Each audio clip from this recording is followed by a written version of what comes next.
We're about to experience a live, courageous conversation with a couple of participants from Acumen. Notice as we go through the conversation which quadrant, which stage of the conversation we're in, and what those transition moments are from one stage to the next. Welcome to Courageous Conversations. Today's conversation will be with Carla and with Rohit. And Carla, you'll start off the conversation by introducing the topic, and then what we'll do is we'll role play. But as you both know very well, better than I do actually, this is not actually a role play conversation. This is a very real, courageous conversation that you both want to have with each other. So first of all, thank you for offering your time and yourself to be in this conversation. We will start with you, Carla, and let's just set up the context. First of all, what's the conflict that you think you want to bring to Rohit's attention? And then given that, what's an appropriate hat that you could wear or role that you could play that would make sense given what you want to talk to him about? Sure. So the conflict that I really want to talk to Rohit about today is that over the last year, in April of 2012, Acumen rebranded. So we had a new look, visual identity, who we are in the world. And I faced a lot of challenges being on the marketing communications team with actually implementing even the nitty-gritty things like consistent email signatures across the organization. And while everything else looks wonderful, there's just these small things that I can't seem to get staff to conform to, and Rohit's been one of the people I've had this conversation with many times and is still not conforming to that. And so I want to bring this to his attention to get a sense of why this isn't happening. And I think I could come to the conversation in a few ways. Probably the best way is coming from the communications and marketing team, coming from that perspective. But I've also been Rohit's manager at times, and also we're friends. So those are some of the other hats I may have worn talking to other people as well. But right. I feel like the communications hat is the best one. Yeah, that sounds right to me. If you come to him as a friend, it's maybe a little bit harder to have a difficult conversation because it may be more easy, more comfortable. It has some benefits as well. But wearing the communications hat allows you to speak from the perspective of the team as well, which it sounds like it could be quite useful. So why don't you give that a shot and we'll see where that goes. Sure. Okay. Hi, Rohit. Thanks for taking the time to meet with me today. Sure. There's a few things I wanted to talk to you about. I just came from a marketing communications meeting, and we really feel like we're having trouble implementing some of the changes after the rebrand, which I know you were a big part of last year. And even simple things of getting staff to conform to the new email signature templates has been really difficult. And I know it's something we've talked about before. And I want to talk to you about it again because we have discussed it, and you're someone that continues to not conform to the new template. And so I feel like given we've had previous conversations, I would like to talk to you about how we can make sure these changes actually get made. Good. Excellent. Sure. Well, thanks for thanks for bringing that to my attention. It's just been something on my to-do list for a long time, and I think I've just been really busy over the past couple of weeks, so it just happened to get bumped down. But I'll definitely try to go back and change it. Sorry about that. Okay, so Rohit, in some respect, has given you what you want, right? He said he's going to change the signature, and yet, from past experience that tends not to happen. And so the next part of the conversation is to really make clear what is the conflict, right? And your understanding of that may evolve throughout this conversation, but at least in the beginning, let's be clear about what we're here to really talk about, which is the email signature. And so in a way that maybe raises the heat a little bit more and injects some more urgency in the conversation, how could you put the conflict back on the table that doesn't let Rohit off the hook and just say, I'm going to change it, I'll see you next time. Okay. Yeah. I guess I want to push a little bit more because we have talked about this before, and every time you go away and say that you're going to do it, I'll get another email and everything's exactly the same. And so I guess I wanted to get a sense from you is perhaps maybe it's more than just it being difficult or you being really busy, because I know I've offered to even help change it for you, which doesn't seem like the right solution either. So I think I wanted to talk to you about, is there something else beyond just the time it's taking that's really making this challenging for you to implement? Yeah, so if I can hit the pause button. Yes. So I think normally I would just try to get out of this conversation and just say, oh yeah, I'll do it. Like you can trust me. And then maybe or maybe not actually do it because, just because of time reasons. But what I really want to say is, Carl, I understand that the email signatures, you want us to change them, but it just takes a lot of time and, a lot of effort on my part. And actually, I just kind of like my old signature. I think the new one, the font's really big, there's a lot of spaces, it makes my emails really long. So that's kind of why I've been hesitant. Right. You've heard him talk about time. And time, one way to think about time is that it's just a proxy for something else that he cares about.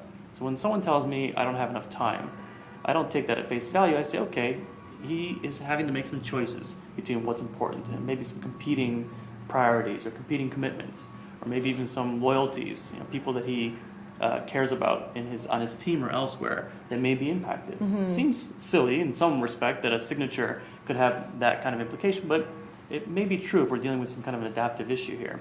So using time as the launching point, let's try to, as you were beginning to a moment ago, be more curious about what does time represent for him? What else does he value? What else is important to him? Who's important to him? Those kinds of questions might help engage Rohit more. The more talking he does in this next part of the conversation, the more data you'll get about what it's going to take to partner well with him. That's interesting because I think my reaction then is that it is just about time, and so that's a good point about actually inquiring more.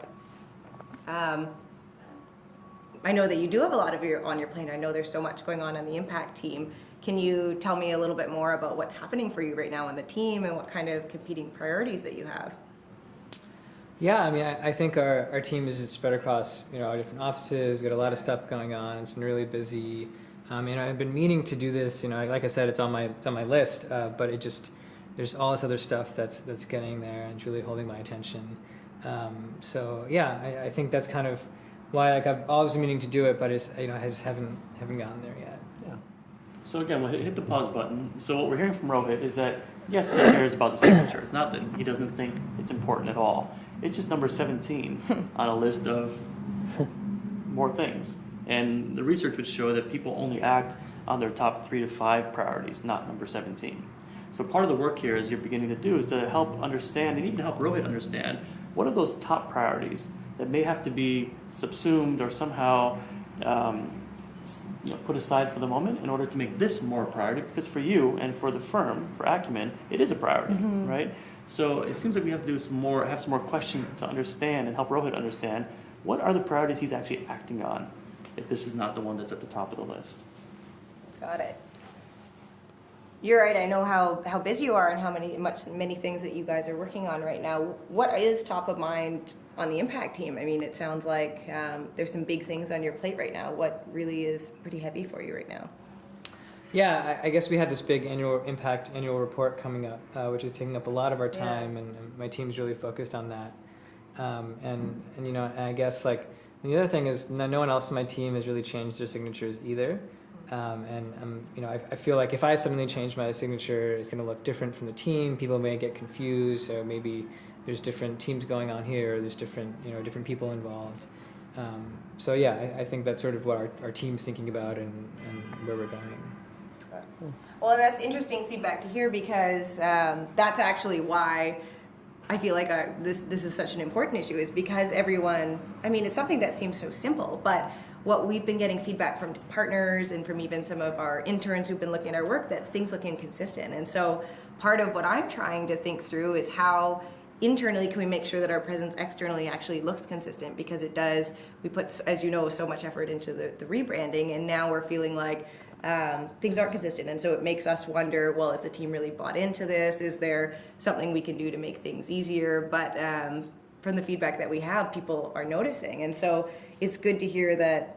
Also, just what you say, that none of your team has done it, and I could understand exactly like you say. Your team is all over the place, and you want to make sure that you are staying cohesive as a team, and how that's important. So it sounds to me like it sounds to me like if we were to begin to push a little bit more on this branding thing, the signatures being one part of that maybe it would actually potentially detract from this cohesiveness that's important to your team. Does that sound right to you? Is that true, or am I mishearing you? Something like that, or you could even respond to what I just said. But I like the cohesiveness theme. So let's try to posit, if we were to do X, why might that be hard? That's the kind of template of a question that I'm trying to work off of. Got it. So push on that angle a little bit more and see what kind of data you get. So I'd love to learn more about if you as the impact team were to even think about the impact report and trying to make that cohesive with our branding, what part of that would be really challenging for you and the team? Yeah, I guess it's nice to hear from you that you've gotten feedback from other stakeholders saying that the brand is inconsistent. I guess from our perspective, we're just so focused on the content of impact measurement, and our stakeholders are all they're very different from us. They're sort of academics, more technical people, and I mean, push comes to shove, I just really don't feel like the brand of how we communicate that is that important, and the content's really what matters. And I think we're just seeing that we could just try to get as much content out there as possible, and the brand part just doesn't feel like it should take our priority right now. Mm-hmm. And have you gotten feedback from some of the stakeholders that you work with that this is actually detracting from the work that you're putting forward? No, maybe not specific feedback, but I think it's more just of a general what we notice in our amongst our competitors is that it's just very straightforward, very there's no photos, very clean font, a lot of like white space and stuff, and sort of when we put our work out there, I kind of feel like, well, maybe people don't take us as seriously because we have all these pretty pictures and bright colors and flashy design, and maybe people might think that we're hiding the content that we actually are producing. Well, again, really interesting, right? We started off with email signatures, and now we're getting into a number of different realms. We're getting into the loyalty that Rohit understandably feels to his team, right? Particularly given that they're geographically dispersed, so that cohesiveness is a really important thing. We're hearing about the value of the stakeholder perceptions of the content, right? And so while he said the branding is not important, I know he doesn't believe that because you were involved in the branding last year. You were very excited about it, actually. Yeah. And so what I think you're saying is that it's not as important as some of this other stuff you're talking about.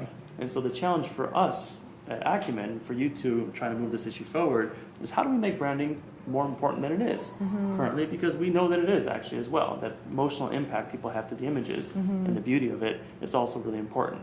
And so if that's the space that we're in, trying to learn together, what is the right balance between the content and how it's presented? How do we, as a team, have that conversation more than just asserting our points of view in the conflict part of the conversation?